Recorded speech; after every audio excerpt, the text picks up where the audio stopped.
la reforma al Poder Judicial depende de un solo senador de la República. Uno solo de la oposición tiene en sus manos la aprobación o no de esta reforma del presidente López Obrador. Y es que hasta hoy, Morena y sus aliados no tienen los 86 votos que necesitan para sacarla adelante y los 43 legisladores de oposición aseguran la votarán en contra.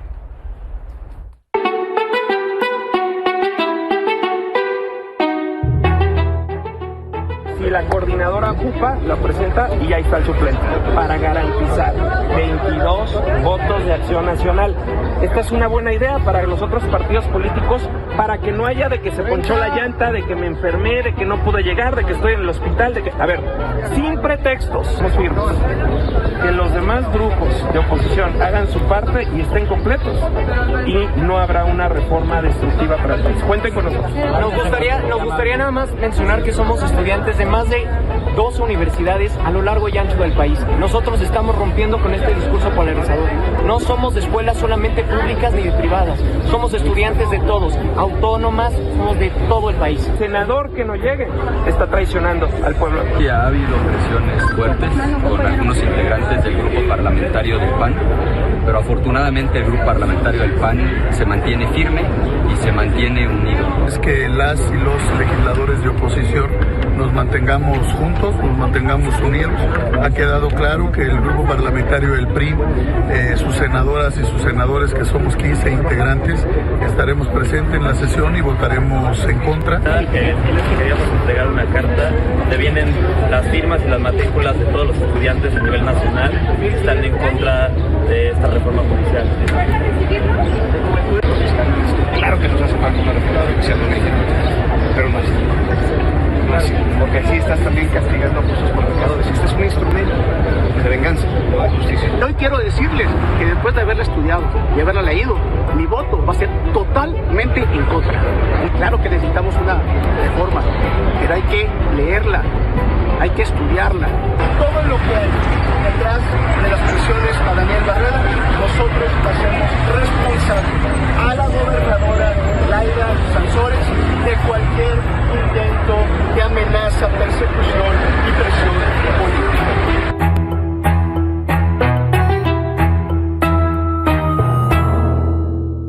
Bueno, un solo voto es el que le falta a Morena para aprobar la reforma al Poder Judicial. Por eso, sociedad civil está presionando a los 43 senadores de oposición para que ni uno vaya a declinar a favor de Morena. La lupa está puesta en el priista Miguel Ángel Riquelme, o al menos estaba puesta en los últimos días, quien, como pues ya vimos, hoy aseguró públicamente votará en contra. También sobre el emesista Francisco Barrera, quien también hoy vimos fue claro y le dijo no a la propuesta del presidente López Obrador. Ahí están, ahí los tiene usted. Son 22 del PAN, 15 del PRI, 5 de MC, una candidata independiente. Ahí los tiene usted. ¿Será que alguno de ellos podría cambiar de opinión?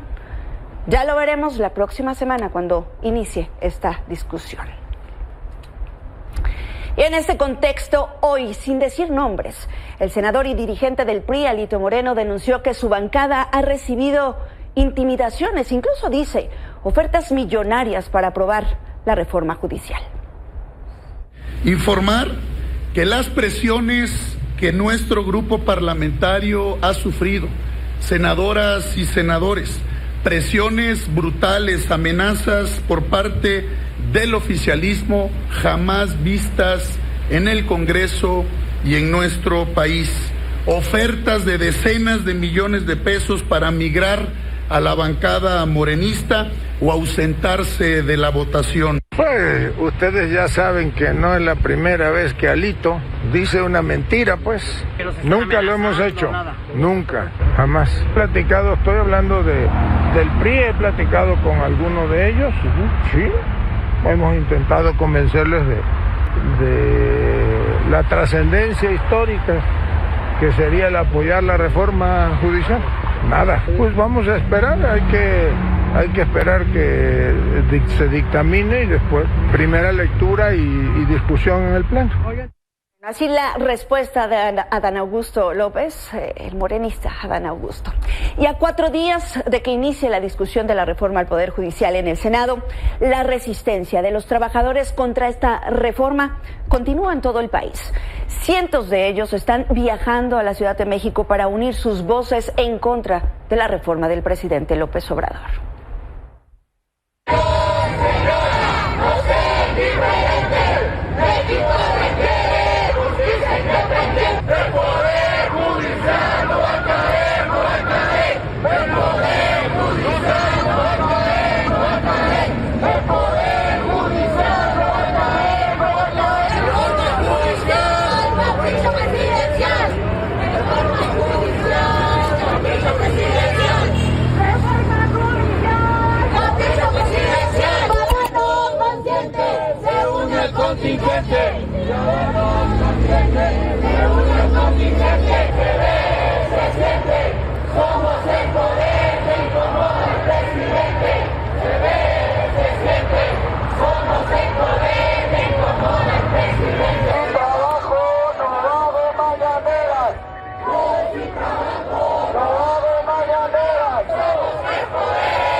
La resistencia de trabajadores del Poder Judicial también continúa en un plantón al exterior del Senado de la República y por eso hoy los legisladores sesionaron en una sede alterna.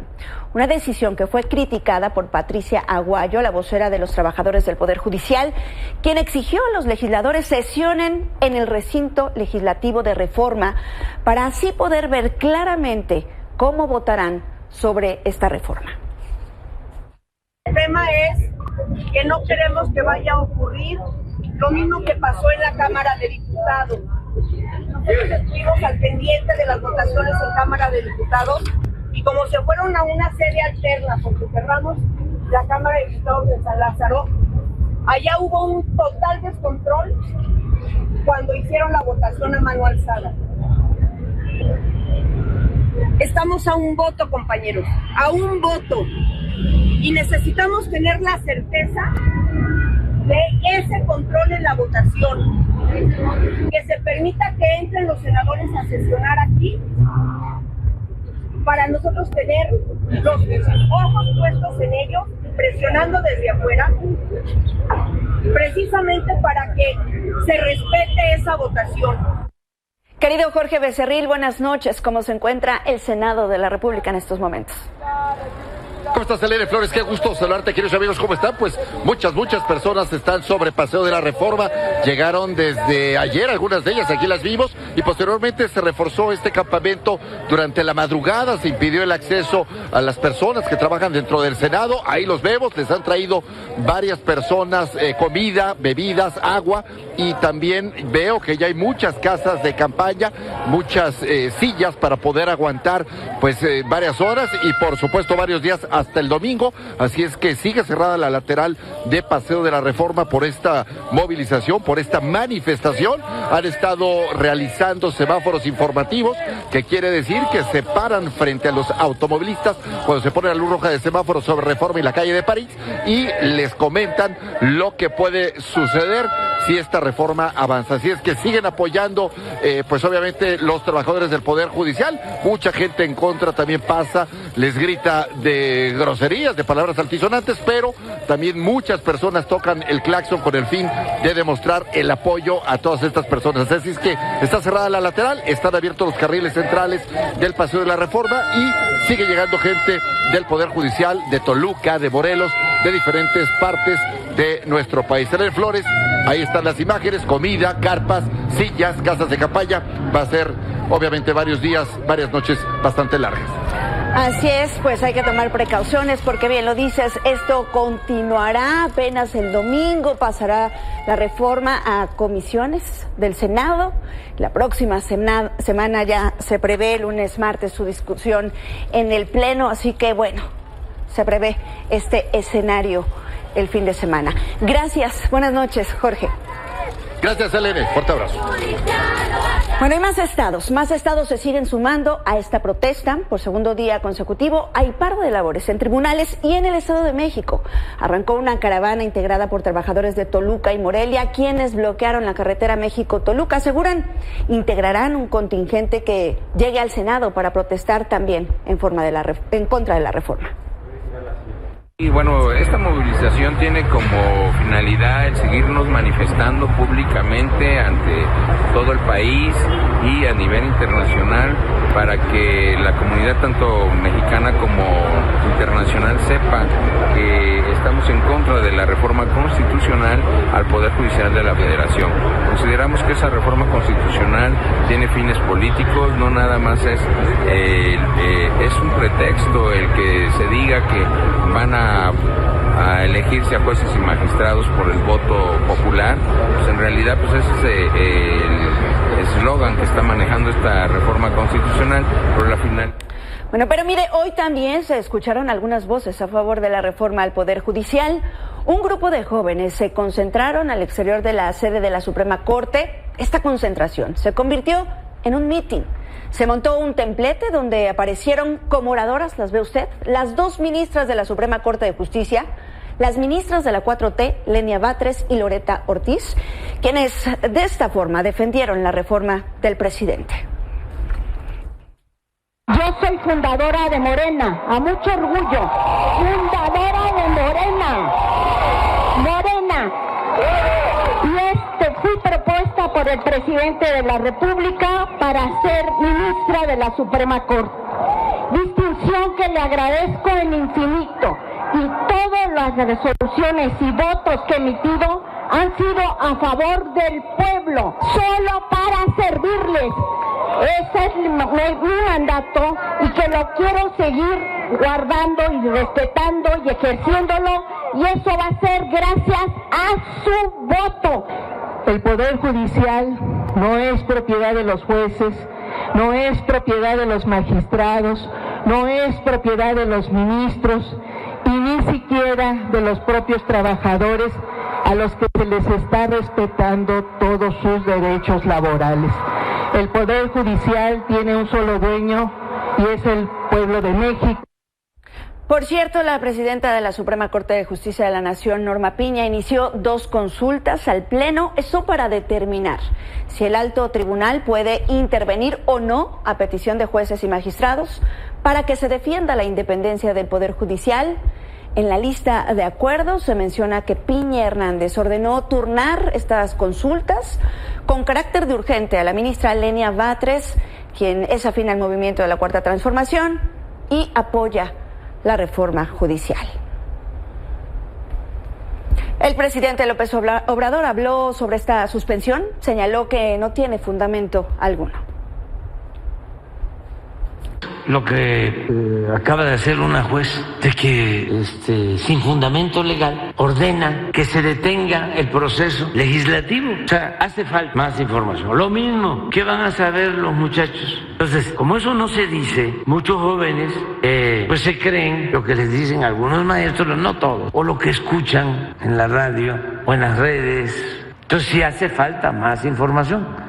Veremos pues qué dice la Suprema Corte al respecto, ya está en sus manos. La presidenta electa de México, Claudia Sheinbaum, reapareció luego de tomar unos días de descanso y también lo hizo defendiendo la reforma del presidente López Obrador. Pero ¿cómo unas cuantas personas van a poder echar para atrás la voluntad del pueblo de México? La votación del 2 de junio, eso no es legal. No tiene sustento, no tiene ningún sustento. Es decir, quien tiene que decidir la reforma constitucional son los diputados y los senadores. Y como dice la Constitución, desde el 39, que la soberanía reside en el pueblo, pero además el único que tiene atribución para cambiar la Constitución pues es el constituyente. Bueno, por cierto, los próximos secretarios de Economía y Relaciones Exteriores, Marcelo Ebrard y Juan Ramón de la Fuente, respondieron a una editorial del Washington Post sobre la reforma al Poder Judicial. En un comunicado, en conjunto, escribieron que México está en un proceso para llevar a cabo una reforma necesaria a su sistema de justicia con el propósito de fortalecer y reforzar su transparencia y eficiencia. Argumentaron que la Organización de las Naciones Unidas tiene el principio reconocido de que los países no deben intervenir en asuntos que son de la jurisdicción de otro estado. Por último, señalaron que México seguirá abierto a cualquier diálogo constructivo y a cualquier intercambio de ideas, siempre y cuando estas conversaciones se basen en el profundo respeto entre México y Estados Unidos. Con esto hacemos una pausa, pero no se vaya porque todavía hay más información. Fue secuestrado Aníbal Robledo. Él es alcalde electo de Frontera Comalapa. Volvemos con los detalles. Qué bueno que continúa con nosotros. Vamos a información de violencia porque en Chiapas se confirmó el secuestro de Aníbal Robledo Castillo. ¿Quién es? Es el alcalde electo de Frontera Comalapa, quien fue privado de su libertad la tarde del martes frente a una cafetería ubicada al poniente de Tuxtla Gutiérrez. Ahí ve usted este video difundido en redes sociales que muestra el momento en el que hombres armados bajaron de su vehículo a este alcalde electo, lo subieron a una camioneta. La víctima iba con un acompañante a quien también privaron de la libertad. Hasta ayer la Fiscalía General de Chiapas no había recibido ninguna denuncia por parte de la familia de Aníbal, pero esta mañana ya se emitió la ficha de búsqueda. La tiene en pantalla.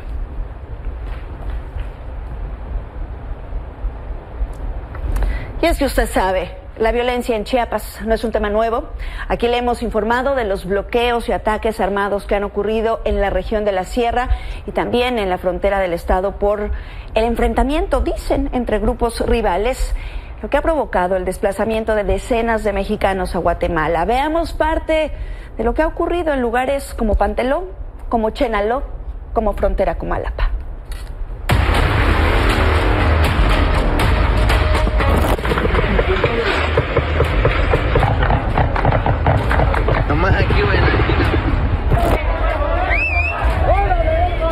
Que se vaya para abajo.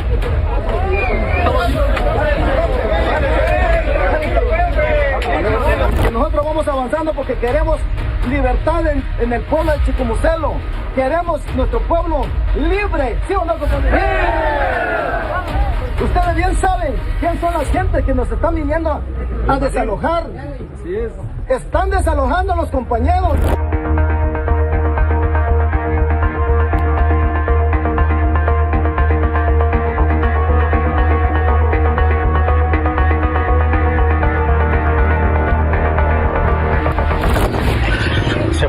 Se puso feo. Estábamos llegando a Matenango, nuevo a Matenango, pero salieron contra, ahora sí que a enfrentarnos. Sabía que ustedes pasaron un día por las calles de Chicomucelo. Está muerto, está desolado, no hay trabajo, no hay comercio, no hay nada. Estamos secuestrados en nuestro mismo pueblo. Y violencia hay. A todas voces, todo el mundo lo sabe, pero nadie lo dice.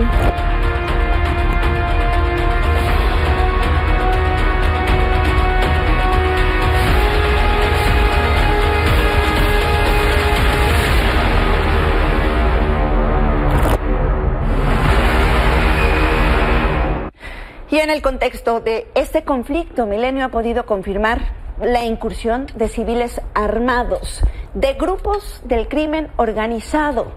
¿Quiénes son ellos? Mi compañero Jorge Martínez lo sabe muy bien y me da mucho gusto que esté esta noche aquí con nosotros. Jorge, gracias por estar aquí. ¿Cómo estás, Elena? Muy buenas noches a la gente que nos está sintonizando. Bueno, le dimos seguimiento al tema desde hace justamente un año cuando el ejército de Guatemala desplegó cerca de 5,000 efectivos en su frontera con México, cuando se detectó la primera presencia de personas armadas en un conflicto que sigue entre Jalisco Nueva Generación y el cártel de Sinaloa en la frontera Comalapa, ¿no? Para ser más específicos. Entonces, desde aquellas épocas, el año pasado, 5,000 efectivos fueron desplegados. Sin embargo, ellos presumían que toda esta guerra solamente se quedaría en territorio nacional del lado mexicano, que nunca les iba a brincar. La semana pasada, desafortunadamente, vecinos de Quetzaltenango, que es una zona allá y San Marcos, reportaron la presencia de retenes del crimen organizado, ya del lado de Guatemala, lo que no se había registrado. ¿Y son grupos de México ¿O son grupos guatemaltecos? Mexicanos, porque incluso el gobierno de Guatemala ya le había informado oportunamente por ahí del mes de enero, si la memoria no me falla, que civiles armados dispararon en contra de su ejército que estaba apostado en la zona fronteriza del lado de Guatemala, y gente del cártel Jalisco Nueva Generación abrió fuego en contra de los retenes que tenía el ejército de Guatemala del lado de Guatemala. Dicen ellos, no nos pudimos defender porque no podemos disparar para evitar una confrontación diplomática, pero se le notificó al gobierno mexicano de la situación que en ese momento estaba prevaleciendo en este punto de Guatemala. ¿Qué pasó? Absolutamente nada. En aquella ocasión yo platiqué con gente del gobierno de Guatemala, coroneles, que iban a tener una reunión incluso con gente del gobierno de México ya del lado de Chiapas. Se iban a reunir para platicar y cerrar ahora sí que fuerzas para la contención de los grupos criminales, que incluso el presidente de Guatemala le había pedido a estos líderes del ejército de Guatemala que le notificara a través de un extrañamiento al gobierno mexicano de por qué la falta de colaboración para poder montar retenes en los dos puntos fronterizos. ¿Qué responde? ¿Qué respondieron? ¿No? Eso ya después nosotros no lo supimos, ya el gobierno de Guatemala ya evitó hablar sobre el tema, pero ellos nos declararon en aquella ocasión en cámara que se le mandó un extrañamiento al gobierno de México por la falta de colaboración para poder montar retenes uno enfrente de otro con la intención de contener la violencia. Entonces hoy ya se les cruzaron, ya hay presencia de los grupos criminales, todo parece ser que es Cártel Jalisco Nueva Generación, quien está ya del lado de Guatemala, con algunos retenes que fueron vistos la semana pasada. Los pobladores los detectaron, de inmediato le llamaron al ejército de Guatemala, desplegó un operativo hacia la zona con la unidad de fuerzas especiales, caiviles estuvieron en la zona, no encontraron ya después absolutamente nada porque llegaron tarde, pero los pobladores les notificaron de la presencia de los retenes de estos grupos criminales del lado de Guatemala. Del Cártel Jalisco Nueva Generación. Y así como van, pues no tardan en expandirse más. Sí, pero además también en el 2023, en el mes de septiembre, a través de un boletín que desplegó el gobierno de Guatemala, se les notificó a todos los departamentos son los estados, para que la gente nos entienda. En Guatemala. En Guatemala. Aquí son estados, allá son departamentos. En el caso de los departamentos que son fronterizos con México, ya les había notificado de las intenciones a través de reportes de inteligencia del Cártel Jalisco Nueva Generación, que trataría de ingresar a territorio guatemalteco. O sea, ya lo sabían. Hay un documento oficial del gobierno de Guatemala que advertía de la presencia de grupos criminales mexicanos, en específico Cártel Jalisco Nueva Generación, que tenía la intención de ingresar a su territorio y generar un conflicto. Bueno, si poco se ha hecho en nuestro territorio al respecto de este tema, no quiero ser pesimista, pero justo dudo mucho que se haga algo del otro lado de la frontera. Jorge Martínez, muchísimas gracias. Muchísimas gracias, y estamos al pendiente siguiendo esta ruta de la invasión de los grupos criminales en Guatemala. Pero seguimos tu trabajo. Gracias. Buenas noches. Vámonos ahora hasta Puebla, porque esta tarde se reportó el intento de linchamiento de 2 presuntos criminales. Vámonos con Miguel Ceballos, que tiene esta información. Buenas noches, Miguel. ¿Qué tal, Selene? ¿Cómo se va? Muy buenas noches. Noticias importantes desde Puebla. Efectivamente, el intento de 2 linchamientos, de 2 presuntos delincuentes, el linchamiento de 2 presuntos delincuentes, y bueno, se convirtió en una tensa situación. Esto en la comunidad de San Hipólito, Xochichenango, en el municipio de Tepeaca, estado de Puebla, la parte central del estado de Puebla, y estamos viendo estas imágenes. Y es que estos 2 presuntos delincuentes, de acuerdo con la población, pues bueno, estaban intentando extorsionar a los pobladores con esto del famoso cobro de piso. Entonces, pues bueno, los pobladores se enojaron y los repusieron, y cuando, pues bueno, corrió justamente el rumor que habían detenido a estos 2 presuntos extorsionadores que cobraban derecho de piso, pues bueno, se juntó una multitud de al menos 100 personas que intentaron linchar a estos 2 presuntos delincuentes. Sin embargo, pues bueno, al saberse de la situación, las autoridades iniciaron los protocolos justo cuando se realiza un intento de linchamiento, y así fue como llegaron a estos 2 presuntos delincuentes, que lograron arrebatárselo justamente a la multitud. Pero esto, pues bueno, ocasionó justamente el enojo de los pobladores, y los inmediatos se enfrentaron con las policías municipales y estatales que estaban en el lugar. Así fue como, pues bueno, volcaron una patrulla y le prendieron fuego ante el enojo de que les habían quitado justamente a estos dos presuntos delincuentes que intentaban lincharlos. Pero sobre todo, y es que además fuentes policíacas señalaron a Milenio que, bueno, uno de estos dos presuntos delincuentes fue trasladado a un hospital de la zona en donde, pues bueno, llegó ya sin vida. Lo declararon muerto justamente al llegar al hospital, en tanto que el otro sujeto fue llevado a la comandancia municipal. Pero veamos justamente el momento en donde los pobladores golpeaban a estos delincuentes y la policía municipal y estatal llegó a rescatarlos. Vamos a ver.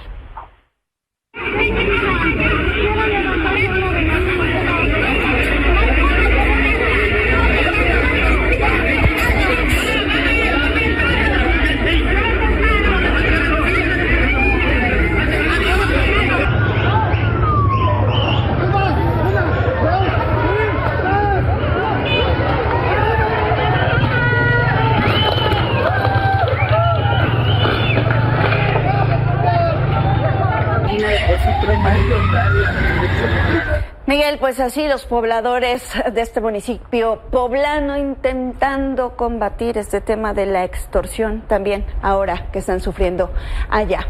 Seguimos pendientes de tu información, Miguel. Gracias, buenas noches. Estamos pendientes de cómo evoluciona la situación.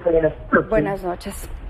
Mira, ahora vamos a enlazarnos a Guerrero, donde la Fiscalía General del Estado confirmó la muerte del periodista Enrique Hernández Avilés, cuyo cuerpo fue encontrado dentro de una fosa clandestina que está vinculada a los policías de Taxco que fueron detenidos días pasados. Le hemos venido contando esta historia y por eso saludo a mi compañero Javier Trujillo. Danos más detalles, Javier, buenas noches. Hola, ¿qué tal, Selene? Te saludo desde Guerrero. Efectivamente, como bien lo acabas de mencionar, 4 elementos de la Corporación de la Secretaría de Seguridad Pública del municipio de Taxco de Alarcón, 3 hombres y una mujer, fueron vinculados a proceso precisamente por el delito de secuestro, en el caso del compañero periodista Enrique Hernández Avilés, que fue encontrado en una fosa clandestina, además de que se les encontraron evidencias como estas que estamos viendo en pantalla, en donde al menos uno de ellos, Ángel, es el que se le identifica con estos hechos que ocurrieron en el punto conocido como el Potrero de los Espejos, en el municipio de Taxco. Los elementos se encuentran ya recluidos en el penal de Iguala, en el Cerezo de Iguala, y ahí estarán llevando a cabo su proceso. El caso de Enrique ha despertado, pues, en modo alguno, preocupación entre los integrantes del gremio periodístico de Taxco de Alarcón. Hay quienes se sienten amenazados, hay quienes han sido amenazados vía telefónica y también de manera personal, los han ido a buscar incluso a sus domicilios para decirles que no se metan en este asunto con elementos de la Secretaría de Seguridad Pública porque la podrían pasar igual. Los compañeros de esta zona norte del estado de Guerrero tienen temor de que les suceda algo como le ocurrió a Enrique, quien el pasado mes de junio, bajo una supuesta diferendo que tuvo con el alcalde, le habría dicho que le estaría callando. Dicen que 2 días después desapareció. Las investigaciones están en curso, habrá que ver qué dicen los elementos de seguridad pública, porque estas fotografías que observamos es la evidencia de que habían cumplido con el trabajo que se le encomendó, aunque todavía no han dicho quién. También te comento, si me lo permites, decirte, Selene, que en las próximas horas los otros 6 policías estarían siendo vinculados a proceso y también se encuentran recluidos en el Cerezo estatal del municipio de Iguala. Ellos estarían por desaparición forzada de personas. Se habla de entre 5 y 10 expedientes que estarían vinculados con estos elementos de seguridad pública. Es hasta este momento lo que se tiene. Ya se reanudaron las clases porque se habían suspendido en un principio y parece que las cosas bajo el mando de la Secretaría de Seguridad Pública del Gobierno de Guerrero están más tranquilas en Taxco de Alarcón. Bueno, pues sería interesante saber por qué levantaron, secuestraron y mataron a este periodista del estado de Guerrero, Enrique Hernández Avilés, quien encontraron, lo ve en pantalla, lo encontraron en una fosa cavada por policías de Guerrero, de Tasco. Él estaba desaparecido desde el mes de junio. Su familia presentó una denuncia por la desaparición. Esto se dio a conocer en el estado, y además la familia ya había dicho, ya había denunciado que presuntamente había sido levantado, secuestrado por policías, y bueno, hoy lo comprobamos. Apareció su cuerpo en esta fosa clandestina y bueno, pues veremos qué dicen las autoridades, porque deberíamos de tener respuestas, saber por qué razón lo levantaron, lo mataron y lo dejaron en esta fosa. Javi, gracias, muchas gracias por tu información. Buenas noches. Selene, muy buenas noches. Bueno, y en este contexto, hoy el presidente Andrés Manuel López Obrador dijo que no ha habido asesinatos de periodistas durante su sexenio, aun cuando la organización Artículo 19 tiene registrados 47 crímenes contra comunicadores. Y lo tercero que celebro, toco madera porque me faltan 20 días, 25, es que no hemos tenido asesinatos de periodistas más allá de lo que las circunstancias, ¿no?, han ocasionado, ni de políticos. O sea, no hubo en la campaña un asunto como el de Colosio, Ruiz Massieu, no se asesinó un cardenal, no hubieron 2 accidentes de 2 secretarios de gobernación. Lo debemos de celebrar porque eso es un triunfo de todos. Y regresando a Taxco, donde justamente mataron al periodista que le comentábamos, ahí enfrentan una escasez de policías justamente tras la detención de los 10 elementos de la corporación acusados de secuestro y desaparición, mientras los pocos policías que quedan deben enfrentar los altos niveles de extorsión con solo, ¿qué cree?, solo tienen un tolete y un silbato. Esto, por supuesto, preocupa a los habitantes y comerciantes que se sienten completamente vulnerables ante el crimen. El decreto no tiene una vigencia, tiene un inicio, pero no tiene una vigencia de término. Hasta en tanto se generen las condiciones de seguridad necesarias. No pueden estar armados porque las armas, la propia Fiscalía General del Estado, con la información que tenemos, las asegura para efecto de llevar a cabo algunas indagatorias. La bronca es cuestión de los que hacen cosas mal con el que quiere desplazarlo. Bueno, vamos a cambiar de tema porque ayer se lo adelantábamos. La plataforma de streaming Max está por estrenar una serie documental sobre la desaparición de los 43 normalistas de Ayotzinapa e incluirá declaraciones importantes de personajes importantes. César Martínez, coordinador de información y editor de seguridad, gracias por estar aquí, por venirnos a contar de este tema, porque suena muy interesante, ¿eh? Así es, qué gusto estar aquí contigo. Hablamos con José Ortiz, uno de los investigadores y el director de esta serie documental de la que ya nos comentas. Él nos adelanta un poco los personajes que vamos a estar viendo en esta serie de 5 capítulos. Hoy se estrenan 2. Hoy vamos a estar viendo a familiares, al ex jefe de la Agencia de Investigación Criminal, Tomás Cerón, al ex secretario de Gobernación en el sexenio de Peña Nieto, Osorio Chong, a una hija del exedil de Iguala, de Abarca. Que está preso. Está preso. Sí. También a Omar Gómez Trejo, quien fue el fiscal especial en este sexenio, integrantes del GEI, sobrevivientes. Vamos a estar viendo estos personajes. Hablamos con él, me interesaba saber también cómo le impactó la historia. Uh-huh. Es un investigador español, estuvo 2 años preparando este material y bueno, pues nos dice que se centra mucho en las familias. Esto fue lo que nos dijo. Interesante, vamos a ver. Yo creo que también, aunque han salido en muchos sitios, nosotros nos hemos intentado centrar mucho en el papel o la figura de los familiares de los normalistas, ¿no? Y yo creo que hay también otras obras que están más centradas en los normalistas, y yo creo que nosotros ponemos el foco también más en esa familia, en ese acompañamiento de esos 10 años. Interesante, ¿eh? Parece que va a haber revelaciones, ¿crees, César? Sí, yo creo que vamos a escuchar algunas cosas interesantes. Le pregunté a él también, pues, cuál era el sentimiento que se llevaba después de investigar este caso. Me dijo que de admiración. Destacó el movimiento que hubo de la sociedad en las primeras semanas de protestas. Vamos a escucharlo también. Escuchémoslo. El primer sentimiento es de admiración hacia ellos, porque yo creo que no hubiera resonado tanto fuera de vuestro país si no llega a ser por el empuje y por la fuerza de ellos. Y es verdad, también el pueblo mexicano. Yo cuando veíamos archivos, veíamos las manifestaciones y veíamos el seguimiento que había tenido, la verdad es que era, pues que era emocionante, ¿no? Ver cómo se lanzaron a las calles muchísima gente de todas partes del país, ¿no?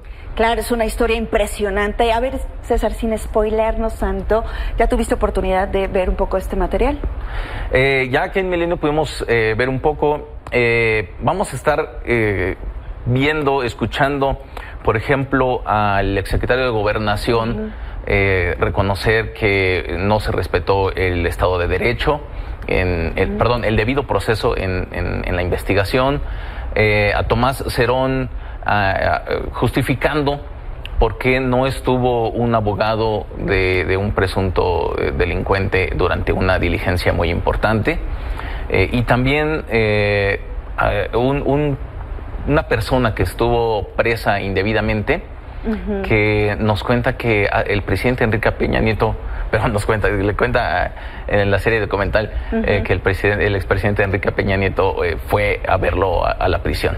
Es un poco de lo que se va a ver hoy. Hombre, de verdad que qué trabajo tan bueno, igual y pues hay datos que les pueden ayudar a resolver, a estar más cerca de saber qué pasó realmente. Y creo que lo que deja muy claro es que a 10 años pues todavía siguen revelaciones, ¿no? Así es, vamos a estar pendientes. Se estrenaron 2 hoy y después será... Se estrenan 2 hoy a las 9 de la noche y después semanalmente 1 más. Muy bien, estaremos pendientes. César, gracias. Gracias por tu información. Gracias. Buenas noches. Vamos a hacer una pausa, pero no se vaya porque hoy es jueves de nuestra sección Solo por Ayudar. Hoy le presentamos la historia de Regina. Ella padece leucemia, necesita nuestra ayuda. Regresamos.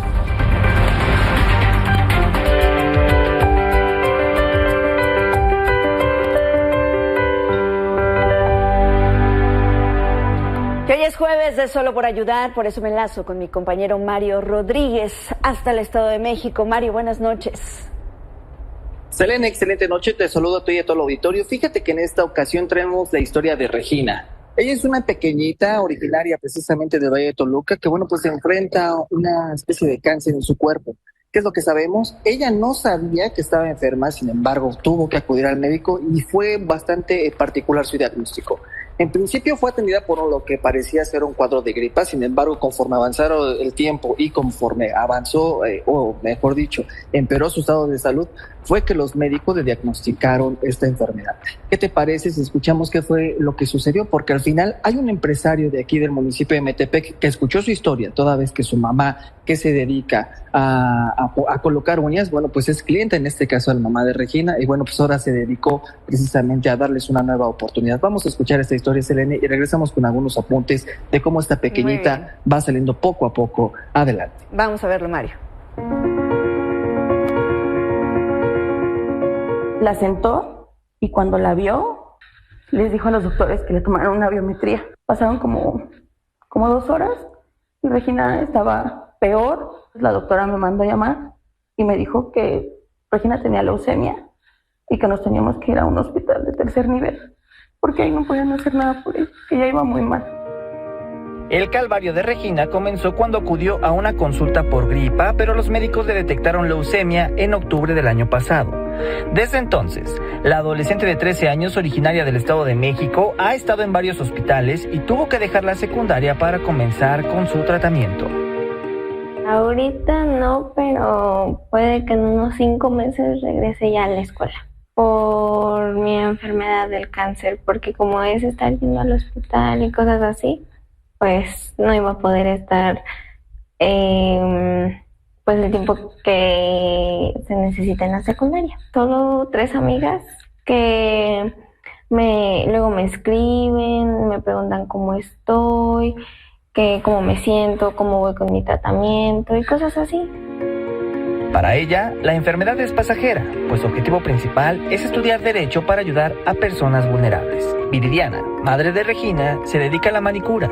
Contó su historia a una de sus clientes más cercanas y un joven empresario del municipio de Metepec las apoya, ahora con vivienda, gastos médicos e incluso un hogar para continuar con su oficio.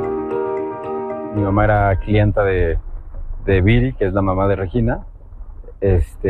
Un día llegó a casa a desayunar y veo a mi mamá preocupada pues la vi como alterada, la vi nerviosa y le pregunté que por qué estaba así. Y me platicó de la situación de Regina. Perdieron su casa, perdieron el local en donde estaba y donde ella podía hacer el tema de las uñas y demás, y el tema de belleza.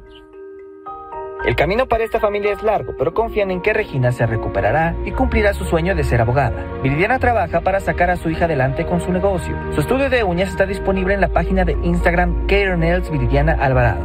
Pero si usted lo desea, también puede realizar donativos a la Fundación Apapacharte, que es la encargada de recaudar fondos para atender el padecimiento de Regina y otras causas sociales.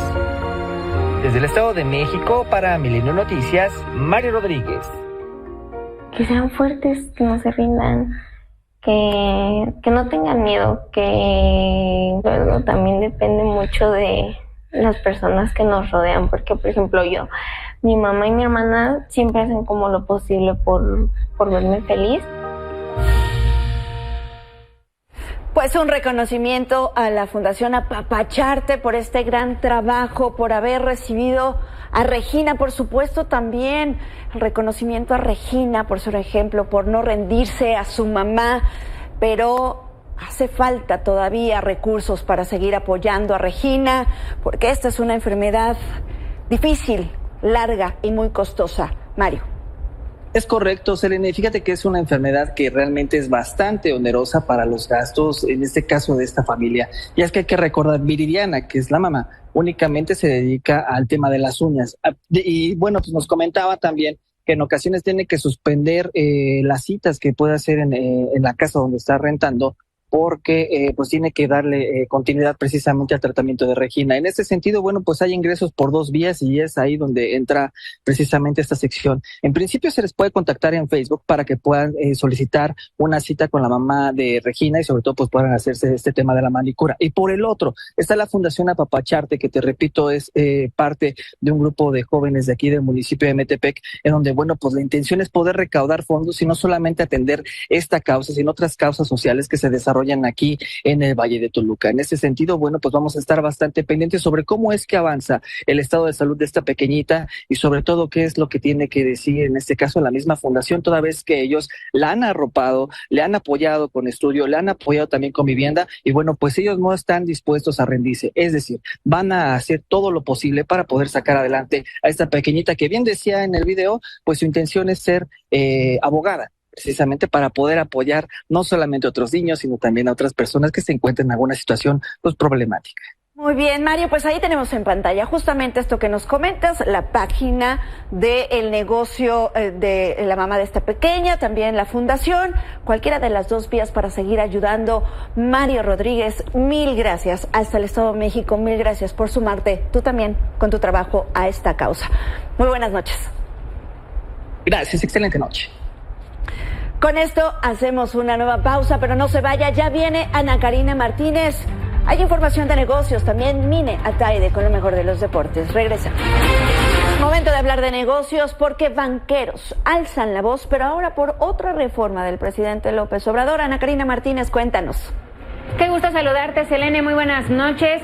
En efecto, siguen la discusión, las reacciones y sobre todo las advertencias sobre la propuesta de eliminar los órganos autónomos. Y es que esta vez fue el turno de BBVA. Este organismo financiero salió a levantar la voz, a defender a los organismos autónomos del sector energético. Y es que Carlos Serrano, que es el economista jefe de BBVA, dijo que esta propuesta de eliminar los órganos autónomos, en específico la Comisión Nacional de Hidrocarburos y la Comisión Reguladora de Energía, puede tener consecuencias económicas negativas con un impacto que puede ser de largo alcance y que incluso puede dañar y poner en juego la relación comercial que tiene México con Estados Unidos y Canadá, debido a que en el acuerdo comercial TEMEC se pide la existencia de los órganos reguladores autónomos debido a que estos tienen un papel muy importante, y lo pone como ejemplo que estos organismos son como un árbitro, ya que se encargan de verificar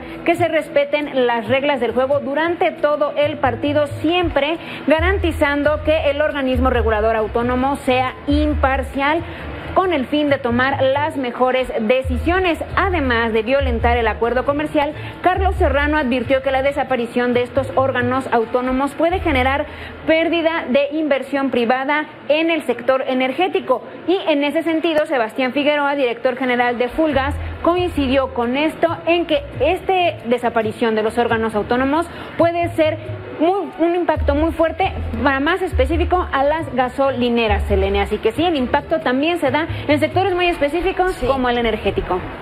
Así es, Ana Karen Martínez, pues veremos qué pasa, porque esta reforma empezará a discutirse después de la judicial, así que vamos a seguir pendientes de estas voces. Gracias, buenas noches. Gracias, muy buenas noches. Bueno, ya está con nosotros Minelli Ataide para lo mejor de los deportes. ¿Cómo estás? Muy buenas noches. Oye, ya se lleva a cabo el juego 2 de la Serie del Rey, luego de que ayer justamente los Diablos Rojos del México derrotaran 14-6 a Sultanes de Monterrey. Y bueno, ya en este momento, te decía, en el estadio Alfredo Harpelú se lleva a cabo el juego 2. Y para platicar sobre el tema vamos a enlazarnos con mi compañero Miguel Boada. Miguel, muy buena noche. ¿Qué tal, Minelli? ¿Cómo estás? Muy buenas noches. Se juega la parte baja de la tercera entrada y los Diablos Rojos del México ya están ganando. Tienen una ventaja de 4-0 sobre los Sultanes de Monterrey, apenas cumpliéndose la tercera entrada. Los Diablos ganaron ayer, como bien comentaste, 14-6, y ahora comienzan este juego ya con una ventaja de 4-0. Un jonrón de 3 y un home run de Julián Ornelas es la vía con la cual los Diablos ya tienen esta ventaja sobre los Sultanes de Monterrey.